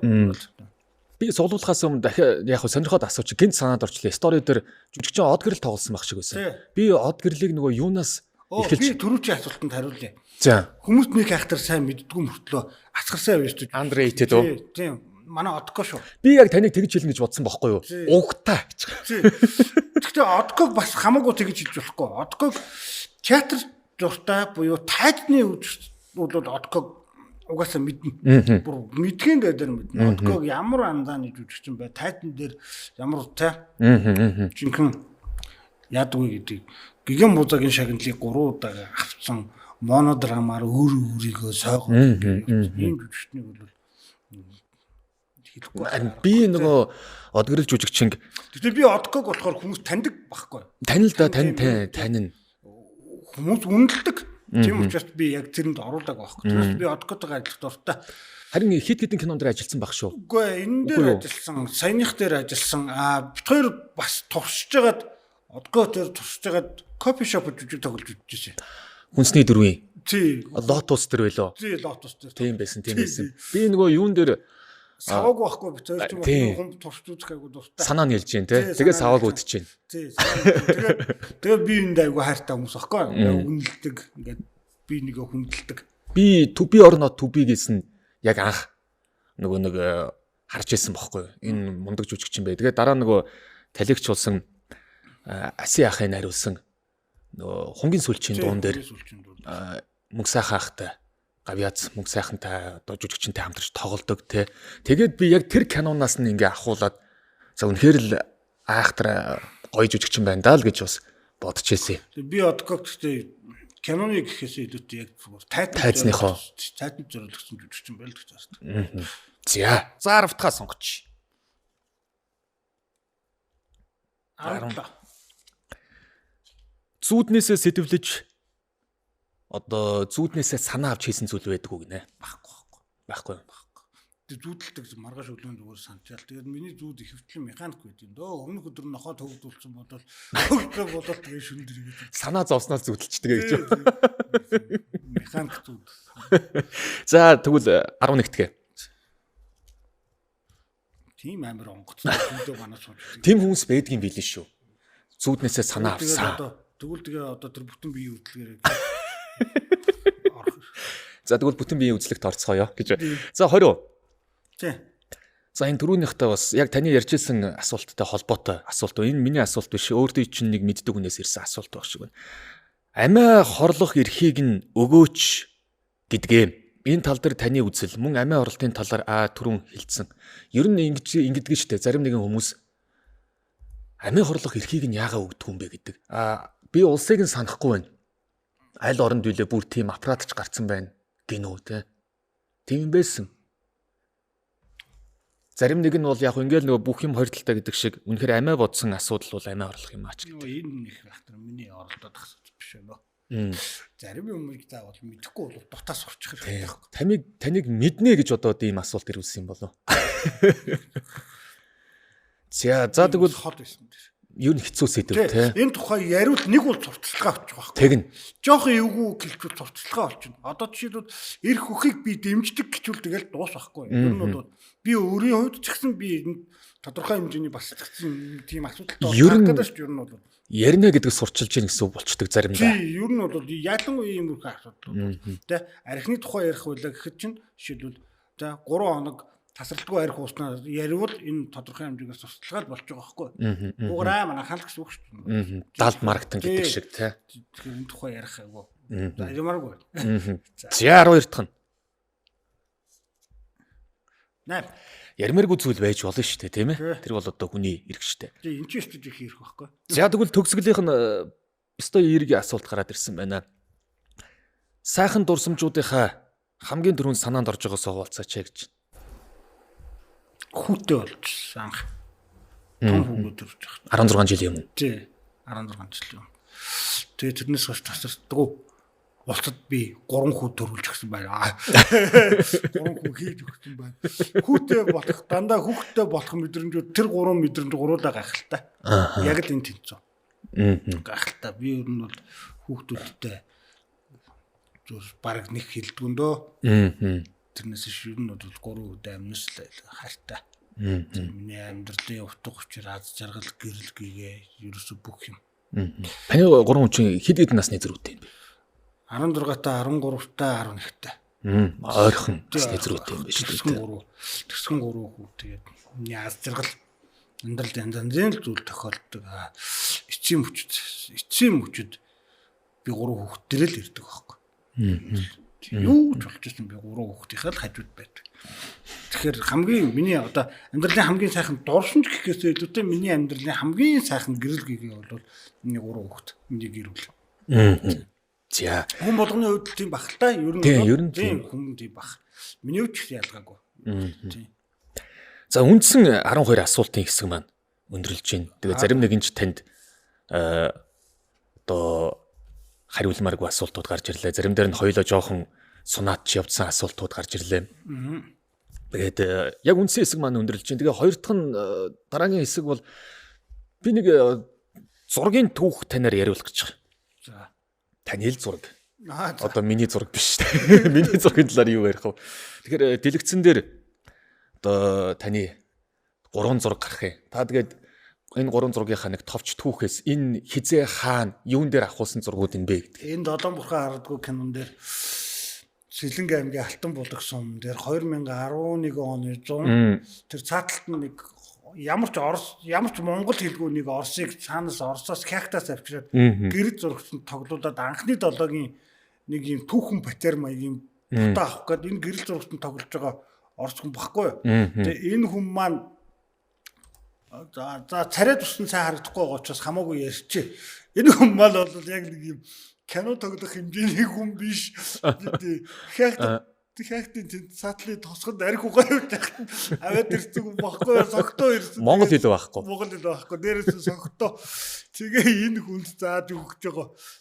Дээр үеийн хуутны гэрэл зургийн аппаратыг дээдлэлтэн тахах гал юм асан баггүй. Та Додон бурхан дээр ерөнхий найруулагч харна. Үгүй би Додон бурхан харадгүй дээр зохиолч кастинг найруулагч.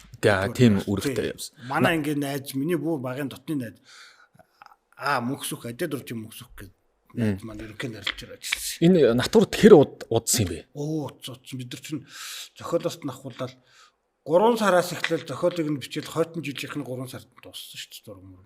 Би бүтэн жил түүхэн кинон дээр анх ажиллаж үзсэн. Тэгээд түүхэн кино болвол миний идэх зоглох ёстой хоол биш юм байна. Одоохондоо болоогүй юм байна. Над дараа хурцдах юм байна. Жохон том болж байгаа. 46 наснаасаа жоохон том болж байгаа хийнэ гэж юу. Тийм энэ чинь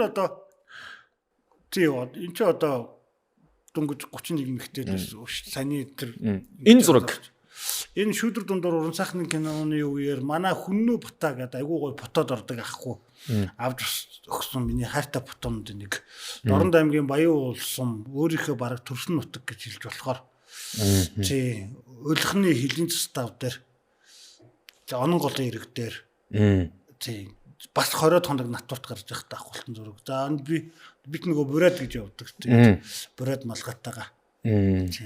Зядарагийн зураг. Дорнод та чи хинтийх?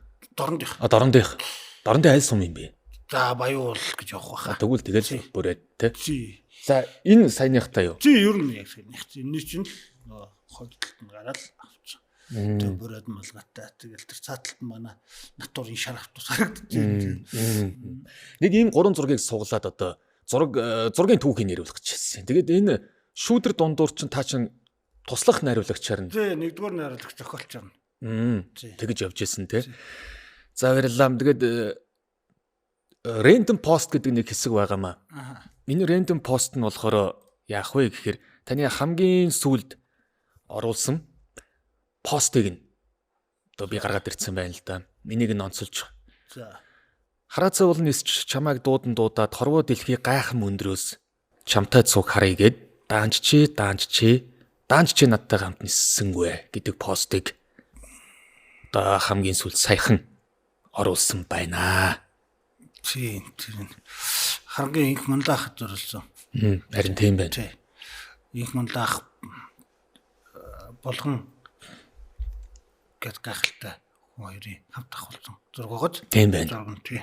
Инх мандаах тэнгэр дэвшнийхэн дараа зүүд бол аимшигтай дөө, маш хүнд дөө. Тийм. Бараг жилдээ нэг сонсуулдаг. Хараацаа бол ингээд айхтар те. Эвгүй шүү. Рок хөнгөсөх ах үгийн зохиосон.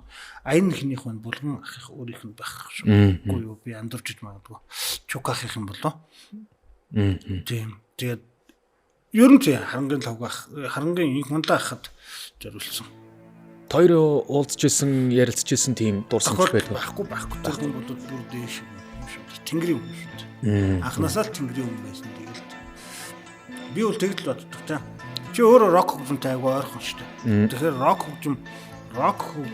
хамтлагийн гишүүн байх, рок хамтлагийн ахлагч байх, рок хамтлагийн соол гитарч манлайн байх. Тий, тэгээд манлайн байх, стар нь байх өөрөө. Гэтэл харан хамтлаг өөрөө ихэнх рок хамтлаг дуучтны л одод шүү дээ. Тийм, фронтмен нь тий. Урд хамгийн бөмбөртнийг нь баг таньдаг шүү дээ. Тийм шүү дээ. Харан хамтлаг бол 5 л одохгүй. Яг I stop шиг те. Өгд. Нэгэн жиг. Рок хамтлагийн үед шүү дээ. Хип-хоп, рэп хамтлагийн үед бол бүгдээрээ орж байх боломжтой байхгүй тий. Харангайх бол яг тийм шүү. Рок хамтлаг бол яг л бүгд тий. Бүгд ахчаад, тий чуг ахчаад бүгд старууд байхгүй. Хоцроо ахч гэсэн тий. Бүгдээрээ ялгаагүй талигаа цангалын булган ахчаад бүгд л олоод ирсэн байхгүй. Тэгээ та энэ дунд нь илүү дуртай учраас яг юм уу? Үгүй дуртай хамгийн хуучин дуунууд ер нь бол 2010 оноос өдрөл гоё. Өдрөл дуртай сонсч өссөн юм. Зүгээр яг тусгайл. Би инх манлаа ахыг болохоор яг нэвтрүүлгээр бас хэлчихээ тийм. Rest in peace харангийн инх манлаа үнээр гайхамшиг мөрөмтэлж хамгийн анхны тоглолтоо болохоор өөрөө үг аян буюу бүрэн гүйцэд өөрөө угсарсан амьдрал дууг өөрөө үг аян зохиосон байлээ. Өөрөө ч эхлэлийн тавьдаг те. Анхны тоглолт, анхны цомог нь яг амьдралаараа хийгдсэн байдаг юм байлээ. Тэгээ яг өөрөө ч гэсэн амьдрал дуу шиг ингээл гайхалтай манлаад амьдэрсэн ийм гайхам хүн юм болоо гэж боддгоо штэ. За random post зүгээр таны нэг постыг л онцлох хэсэг байсан. Ингээ ерөөхдөө нэвтрүүлэг маань шовтарч байна. Тэгээд манайх чи FM радио одоо нөгөө зах зээлээд байгаа дүрстэй болцсон байна. Тэгээд дэлхийн бүх том BBC, CNN ч юм уу, Нью-Йоркийн, Бруклиний бүх FM радионууд ингээд дүрстэй болцсон. Тэгээ Америкийн нэг урсгал жанрын хувьд бол нэг юм хип хоп радио байдаг аахгүй. Тэрний үндсэн тавилтын нэг асуулт байдгийг. Тэр нь болохоор хоёр зүйлийг харьцуулдаг. Сүүлд манад бас нэг юм хип хоп culture-ороо нэг залуучууд хийгээд тах шиг байна те. Хоёр зүйлийг хооронд нь харьцуулдаг. Тэгээ би энийг бас энэ өөрөө нөгөө радиогоос үүсэлтэй юм нэвтрүүлгийн концепт учраас яг өөр хөөх тэнгэр дээр хэрэгжүүлэе гэж бодсон. Гэхдээ цөөхөн асуулт байгаа шүү. Тэгээ нөгөө хипхопын хамгийн том одоо арга хэлбэр буюу батл тий. Тэр үү энэ үү гэдэг нь. Тий, ер нь бол батлахгүй дийс байхгүй ер нь бол хоёр хүний хүртэл хооронд нь дийслүүлж асуултаараа дийслүүлж байгаа юм тий. Би таныг хипхоп дуртай гэдэг мэдэн тэр дунд андерграунд бас хайртай дуртай сонсдог гэдгийг чи мэдэн. Тэгэхээр би хоёр андерграундыг танаас суух гэж байна. За. Паундо пионеро гэж. Пионер. Яагаад? Паунд гоё. Паундууд арай өөр өнгөө өстэй. Гэхдээ ер нь бол одоо ийм биш. Паунд шиг хипхоп гэж ирдэгтэй болцсон. Pound culture тий. Тэр яг pound шиг нэг десант хэлсэн байдаг. Тий. Яг pound шиг. Ер нь бол pound шиг. Одоо пионер өөрөө pound шиг байхгүй. Тийш тэр чинь бүр нэг ах トゥ брод оноо тогшоо. Тийм бах. Нөгөө ямар кост л да? West cost л. Тэрэндээ ордог бах. 113 тий 113 бас pound шиг гэж одоо яриа л да тий. Гэхдээ би пионерт илүү дуртай. Пионерын хотын захын караоке гэдэг дуу бол би өдөр болгон бараг өдөрт нэг удаа ч юм уу сонсдог доо. Тэрэн донд бас хамгийн гоё онцлог үг нь жишээлбэл цэцэгсийг ургуулах гэж эргэж мандах нар бай. Ядаж харанхуй гэрэлтүүлэх сар бай. Ааха. Гахалтай үг. Тэр дууны цор ганц философи бол яг энэ үгэн дээр байдаг. Би хинш тал биш, би Монголын тал гэдэг бол гайхалтай үг байхгүй юу? Тэ.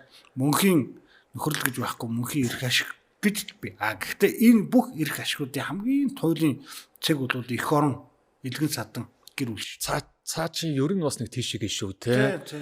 Нөгөө элдвийн чөтгөр болгон бөөлж үзлээ. Одоо нөгөө судар номын 50 хийж явнаа ч хэлв нэг тийм шүлгэн байдаг те дуун. Тэгээ паунд пионерын надад тэр үг нь их гоё санагддаг. Амьтай бүхнийг хайрл, амьгүй бүхнийг ам ортол нь хайрлаа. Тэгээд энэ мэтчлэн гэтээ бас нэг юм underrated рэпер те. Надад тэгээ санагддаг шүү дээ. Чимээгүй. Гэтээ мэддэг нь амар дуртай. Мэддэг хүмүүс нь бол үнэхээр яг те ер нь бол одоо паунд ч гэсэн бас хүмүүс. Тийм нэгт бас л underrated. Одоо энэ десант гинжин бог яах 3-ын тоглолтын дээр цаач ирэх гэж байгаа юм байна. Тэгээ яг энэ дашимт хэлгээд бол битүүр нэг мэддэг юм яриад байна. Тэгээ сонсож байгаа үзэж байгаа хүмүүс маань байх юм бол pioneer гэд те pound гэд YouTube дээр хайгаад үзэх юм бол та нар хичнээн гоё underrated юм рэпрүүд байдаг юм бэ гэдгийг бас мэдэх бах. Элиса үлээ. Паундын нэг цомог гэдэг юм аа. Тэр өдөр бол бас гайхалтай. За. Тэгвэл дахиад тий би бас санал нэгдэж байна. Пионер бас илүү тийм яруу найрагдлаг тий. Дараагийнх нь хоёр бас рэпер байна. Таны бас сонсдог. Каю зүгөө юу? Каю. Философик. Боловсрол юу лээ боловсролтой үйлг ан тий. Тий би бол па зүгээр найзтай хойлонд нь баярлалтын хүдэн киногаа 14 онд хийчихэд тэгээд ягаад ч К гэдэг рэпер дуулмаар санагдаад ямар дуунч тухай таалагдчихлаа. Тэгээд харцагаан дуу муунчлаа. Тэгээд би К руу шууд хандаад тэгээд К өөр ганцаараа хурж ирээд манай гэрт бүх монтаж зантаж явж. Тэгээд манай гэрт миний киноны хар монтажыг үзчихээд чимээгүй ингээд суус сууж ирсэн. Зааж би дуулнаа гэж яваад гэсэн юм. Тэгээ байж байгаа.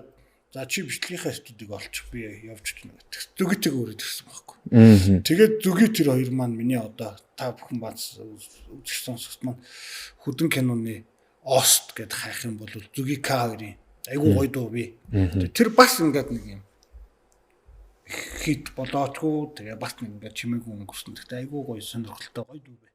Тийм. Тэгтээ К зүгий хоёрын хослолууд бол зөндөө тэдрийг сонсох юм бол бас тарих ажиллаа шүү те. Mixtape бол айгүй гоё. Тийм.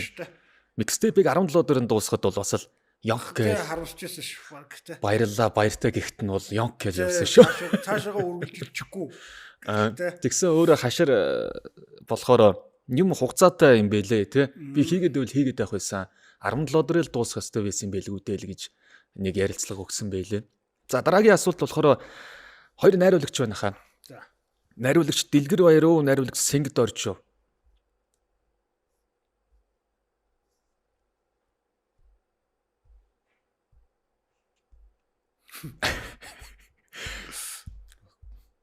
Гурил 2 хоригдл 2-ыг л дугаарлаа гэдэг. Бадрагын найруулагч хэлсэн. Хоёулаа. Болно шүү дээ хоёулаа тий. Тий, хоёулаа. Хоёр өөр жанрын найруулагч нар. Тий. Хоёр өөр жанрын найруулагч нар. Дэлгэр баяр бол манай дэгийн бол илүү трейлер. Тий. Ялгаагүй л сэтгэл зүйн жанрууд. Манай гэхдээ манай Сингийнх бол илүү майстри нууцлаг талдаа хэрнээ илүү их тийм хоржонтой зүйлсийг хүнддэг. Хин илүү underground талтай. тий. Сингийнхын кино бол 7 хоног толгоноос гардаггүй шүү. Тий. Сүүл төр Чимээгүй хотын жолооч бол бас. Тэгээд бас үзэгчээ өөрөө шалгуулж явдаг найруулагч байхгүй. Уучлаарай чи миний киног үзэж чадахгүй баяр та. Цаашдаа бити оролдоорой. Тийм найруулагч байхгүй. Үзнэ хамаахгүй тий. Тий. Ойлгохдоо та энэ киног маань ойлгож байгаа бол цаашдаа та миний үзэгч болоод яваарай. Та ойлгохгүй бол баяртай гэдэг найруулагч байхгүй. Үзэгчтэй шалгуур тавьдаг найруулагч. Дэлгэр баяр бол би дээгийгээр ганц барахтан юу гэхээр манай зарим уран бүтээлчдэд айгүй ховор дутагдаад байдаг нэг юм юу гэхээр нэг зүйлийг асар хэдэн талаас нь мүлжиж судалсан тийм цөөхөн одоо Монголдоо гэх юм уу да цөөхөн найруулагч нар яг Дэлгэр баяраас Монте Кристо гүн гэдэг Германы тухай хаанаас нь ч асуусан хэдэн цагт ярьж чадах уу гэж боддгийг. Тэгээд өөрөө асар олон Монте Кристогийн бүх хэлний бас олон хэлний Орос, Франц, Англи хэлний цуглуулгатай. Тэгээд дээрэс нь канон дээр энэ зүйлүүд айгүй их шингэдэг.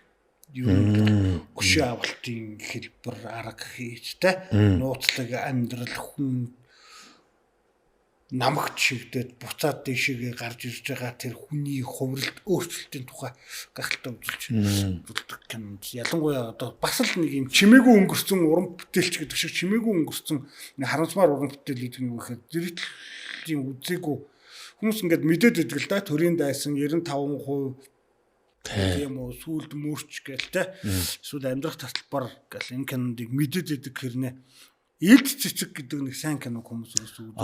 Бүрэн жаргал тоглосон уу? Үгүй жижигчээ өөдөө тоглосон. Бүрэн жаргал бас тийм манай Пунтик бас тоглосон. Пунтик бэлгүүнэ манай төмөр хоёрыг ах гэдэг ингээд. Тийм санжин гадаадад ингээл гол дөрүүд маань гадагшаа гарч явж маа гэдэг тий. Би нэрээ түрүүчийн тэр нэг асгарсан авьяастай хэрнээ хүмүүс ингээ мартчихлаа гэдэг энэ жүжигчдэн дээр нэрээ өөдөөгөө хэлэх хэрэгтэй юм байна. Тийм жүжигчээ өөдөг хэлнэ. Сайн жүжигч байгаа. Сүүлийн үед яагаад юм тоглохгүй байгаа юм бүүмд? Эсвэл зохиол нь голөгддөг юм уу? Яадаг юм мэдэхгүй байна. Монгол байгаа юм байгаа. Мондогтгтэй тий. За ингээд сүүлийн харьцуулсан асуулт бол таны хоёр ажилласан кино. Шүүдэр дундуур хөднө үү гэж. Хөдөө. Яагаад бол хөдөн миний өөрийн кино байхгүй. Тий. Шүүдэр дундуур бол манай ангийн найзын найруулагч Отхон Дөргийн кино байхгүй. Тэрэн дээр хэдийгээр би зохиол дээр нь ажиллаад би найруулагчаар нэгдүгээр найруулагчаар ажиллаад явсан ч гэсэн тэр бол Отхон Дөргийн л бүтээл байхгүй. Тэгээ Отхон Дөргийн л харсан үнцэг, Отхон Дөргийн амьдралдаа харсан үнцгийг Отхон Дөрг би ингэж хиймээр байна. Алуу чи надтай хамт ажиллах гэдэг намайг авчиж тавьсан. Хөдөн бол яг цэвэр 5 баяр байхгүй. Яг цэвэр 5 баяр. Би та ч зохиолоосоо сэдвлээд. Би яг л ийм л юм хиймээр байна. Тэ хүний амьдралын нэг ийм л акшн би үзүүлмээр байна гэдэг ч. Гол дүрд нь одоо нөгөө хүмүүсийн хилээс сурцсанаар уучлаарай яана. Нөгөө богд болтоо гэдэг. Тий. Яг үү тэгэл. Тэр нь тэгээ бүр их өөрөө их дуртай байдгийн болоо дургүй байдгийн болоо. Дуртай байдгүй. Тэр айхтар хүнээр хочлуулж явж штэ. Тийм түүхэн киноны. Ингрийн зүйлт нь болчлоо доо. Өдрөл дэлдэн болтоод гэдэг шүү дээ. Тэгээд нөгөө үзэгчд болохоор ямар болтоо гэхээр богд болтоо гэл. Тэгэхээр гэдэг юм бэ лээ. За ингээд урилга хүлээж авч ирсэн ахтай маш их баярлалаа. Таны цаашдын уран бүтээл бүх зүйлд Томас том амжилт хүсье. 10-20 нэвтрүүлгийн анхны дугаар шимтээ сайхан болсон болов гэж одоо найдаж байна. Тэгээд одоогоос 7-8 жилийн өмнө ахтайгаа ярилцчихсэн яриа, одоо ярьсан яриа хоёр бол тис хөндлөн байлаа. Олон одоо сайн муу сайхан муухай олон бүтээлийн ард гарсан алдсан ийм 7-8 жил өнгөрч тэгээд дахиад бас магадгүй нэг 10 жилийн дараа ч юм уу эргээд та чинь салбартай байх бах, би чинь салбартай байх бах. Тэр үед дахиад ярихад хоёулаа бас ярих юм зөндөөл гарсан байх болов гэж одоо бодож байна. Тэгээд нэвтрүүлгийн сүүлд нэг хүсэх зүйл байгаа юм. Та дараагийн зочныг санал болгооч гэвэл хэнийг санал болгоод тэгээд нэг ийм асуулт асуучаач гэвэл юу гэж асуух вэ? Энэ ерөөсө баг яриа мөрөө өгдөг маа. Гэхдээ миний бас нэг юм хүмүүсийг бас чиний асуултуудаас бас их гоё юм юу гэхээр чимээгүй өнгөрсөн кино, чимээгүй өнгөрсөн уран бүтээлч гэдэг. Чимээгүй ингээ байгаад байгаа үзэгч мэдэхгүй байгаад байгаа уран бүтээлч гэдэг ч юм уу. Тим хандлагуудыг асуусан чи их таалагдлаа. Тэгээд би зориг киноны найруулагч Гарам ханд гэдэг найзыг маань урьж оролцуулаач. Тий. Энэ хүнээс бас их сонирхолтой зүйлсүүд гарна. Тийм. Тэгэхээр манай гармаа бол барагтаа бол нэг хайхтар яриа мараа өг. Тийм бах. Тий. Юм нь бол тэгэхээр би манай гармааг бас урьж оролцуулаач гэж хүсэж байна. Тийм. За бас энэ сингэ бас ингээд бас яг яриа өгвөл бас их ордгоо тий. За одоо хөхөө уран сайхны киноны ерөнхий зураглаач. За одоо саяны Чимээгүй хотын жолооч киноны ерөнхий зураглаач Баяраа гэдэг залуугийн бараг багш нь гэж хэлж болохоор манай ангийн залуу найруулагч, зураглаач Эрдэнэхүйгийн нэргүү гэж залуу гэж. Энэ хүн ч одоо бүр юм хүмд орохгүй ах уу. Тэгтээ яг чи нэг орооч гэж тий. Би бол нэг хэрвээ нэргүү нэг миний найз хэрвээ сонсож байгаа бол орооч. Тий. Бас их сонирхолтой. Сахгүй. Жишээ нь та хэтэрхий даруухан. Найруулагч Гармаа гэдэг хүн орлоо гэхэд тэр хүнээс юу асуух байсан бол? Миний орон сууж байсан бол хамгийн түрүүнд ганцаардлын тухай асууна. Тэр хүнээс. Тий. Ганцаардлын тухай асууна. Манай Гармаа бас олонтойгоо хүн. Гэхдээ яг л бас ганцаарддаг заримдаа. Тэгэхээр ганцаарддаг үе байдаг гэж бодогдож байна. Манай нэргүүгөөд ч ялгаагүй тий. Сингээгөөд ч ялгаагүй баг. Тэгэхээр юу гэж хариулах нь тий юу гэж хэн ч орсон хамаагүй тий. Юу гэж хариулах нь ганцаардлын тухай юу гэж хариулах нь сонсъё. За ерөөлөр болог тэгээ орох юм бол хамгийн түрүүний асуултыг нь 12 асуултанд оруулахгүй байжгаад ганцаардлыг нь асууна. Болохгүй бол жоохон зайл хэрглэж ягаад ганцаардлыг нэ. За тэгээд танд маш их баярлалаа. Цаашдын бүх зүйлд амжилт хүсье. За баярлалаа. Тэгээд нөгөө түрүүн бас нөгөө гадаа ярьжсэн үзэгчтэй бас тайлбарлын нөгөө үзэгчтэй биш үү? Жохон эвгүй төрхтэй орсон шүү уучлаарай. Энэ зураг авах кино урлагийн золиос юм а гэж. Зураг авалттай зориулаад хөмсгөө хостсон байгаа. Тэгээд юу муухай шоронгийн хулгайч чиг бодлын хулгайч дээрээ гардаг шиг муухай хүн оруулж юу гэж бодох бах. За ингээд Хөхтөнгөр радиог сонсож байгаа мөн энэ бас энэ нэвтрүүлгийг үзэж байгаа нэг үзэгчтэй бас хорвогийн аз жаргал сайн сайхан бүхнийг хүсье өрөөй. За гайхамшигтай кино урлагтай үргэлж хамт байгаарай.